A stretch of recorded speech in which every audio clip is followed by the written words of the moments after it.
Pernah kepikiran nggak kenapa ya ada siswa yang semangat banget ngerjain tugas sementara yang lain kayaknya butuh ditarik-tarik dulu? Nah, hari ini kita bakal bongkar rahasianya. Kita akan menyelami ide-ide kunci dari motivasi dalam pendidikan buat cari tahu apa sih yang sebetulnya bikin kita mau belajar. Semuanya itu berawal dari satu pertanyaan fundamental. Pertanyaan yang ada di balik hampir semua tindakan kita. Apa sih sebetulnya mesin tersembunyi yang mendorong kita buat terus belajar, berprestasi, dan tumbuh? Untuk menjawabnya kita perlu mundur sedikit. Oke, sebelum kita ngomongin soal motivasi, kita harus paham dulu dasarnya. Apa itu manusia? Apa sih yang bikin kita beda dari makhluk lain? Jawabannya ada di dalam diri kita sendiri. Anda pasti pernah dengar kutipan terkenal dari Descartes ini. Aku berpikir, maka aku ada. Nah, ini bukan sekedar kalimat filosofis yang keren loh. Ini adalah inti dari motivasi. Justru karena kita bisa berpikir, kita jadi bisa pasang target, menimbang-nimbang pilihan, dan yang paling penting, secara sadar memutuskan untuk bertindak.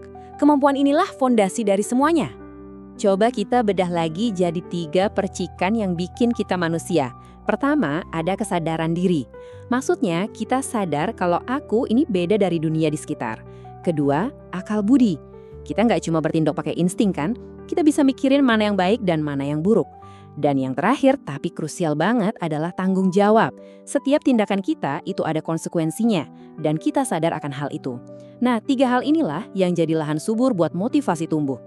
Oke, jadi kita ini makhluk yang sadar dan bisa berpikir.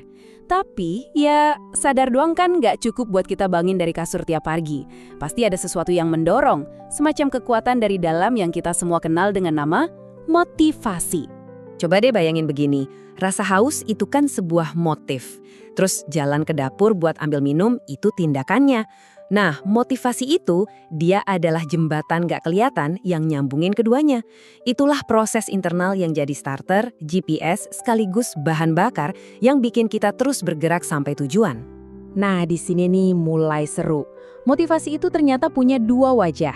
Ada yang datanya dari dalam atau intrinsik. Contohnya, kamu baca buku karena emang suka banget sama ceritanya. Kamu dapat kepuasan dari aktivitasnya itu sendiri. Terus, ada juga yang datang dari luar atau ekstrinsik.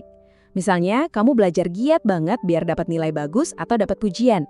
Keduanya sama-sama kuat loh, tapi cara kerjanya beda banget. Karena manusia itu rumit ya, motivasinya juga nggak sesederhana itu. Makanya para psikolog udah coba bikin semacam peta buat ngebantu kita ngerti. Yuk, sekarang kita lihat 3 teori paling terkenal yang mencoba menjawab pertanyaan, kenapa sih kita melakukan sesuatu? Ini dia yang paling klasik, hierarki kebutuhan Maslow. Gampangnya gini, anggap ini piramida, kita harus bangun dari pondasi dulu, baru bisa ke puncak. Coba bayangkan seorang siswa yang datang ke sekolah dalam keadaan lapar, atau mungkin di rumah dia nggak merasa aman. Menurut Maslow, gimana caranya dia bisa fokus belajar buat dapat penghargaan atau prestasi, apalagi sampai ke puncak piramida, yaitu aktualisasi diri. Susah banget kan? Kebutuhan paling dasarnya aja belum beres. Sekarang, kita lihat dari sudut pandang yang beda. Dari teori Hertzberg. Analoginya gini deh, punya payung pas lagi hujan itu nggak bikin kamu happy kan? Tapi itu mencegah kamu jadi sengsara karena basah kuyup. Nah, itulah yang disebut faktor higienis. Sebaliknya, hal-hal yang benar-benar bikin kamu puas dan semangat, seperti dapat pengakuan atas kerja-kerja atau dapat proyek yang menantang, nah, itu yang disebut faktor motivator. Terakhir, ada teori dari McClellan yang ngasih kita gambaran tentang profil si pengejar prestasi. Orang tipe ini tuh unik. Dia nggak suka tugas yang kegampangan, tapi juga nggak mau yang mustahil. Dia cari tantangan yang pas. Dia juga pengen bertanggung jawab penuh atas hasilnya dan butuh banget feedback yang jelas. Buat dia, rintangan itu bukan tembok, tapi anak tangga buat naik ke level berikutnya. Oke, kita udah lihat teorinya Maslow, Hertzberg, McClellan, piramida, 2 faktor, si pengejar prestasi. Tapi ini semua bukan cuma buat hafalan di ujian kan? Pertanyaan utamanya adalah, terus gimana? Gimana caranya kita pakai semua ini di dunia nyata, khususnya di ruang kelas? Dan inilah poin kuncinya. Memotivasi siswa itu bukan kayak nyalain saklar lampu, on atau off. Sama sekali bukan. Ini lebih ke sebuah seni. Seni untuk memahami apa sih yang lagi terjadi di dalam diri mereka. Apa mereka butuh rasa aman, butuh pengakuan, atau butuh tantangan? Tugas kita adalah menciptakan sebuah lingkungan seperti di kelas ini yang bisa menjawab kebutuhan itu dan akhirnya membuka semua potensi yang mereka punya.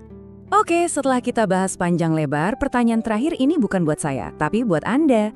Coba renungkan sejenak, apa sih yang benar-benar menggerakkan Anda? Apakah rasa penasaran, keinginan untuk dapat pengakuan, atau mungkin kebutuhan dasar untuk merasa aman?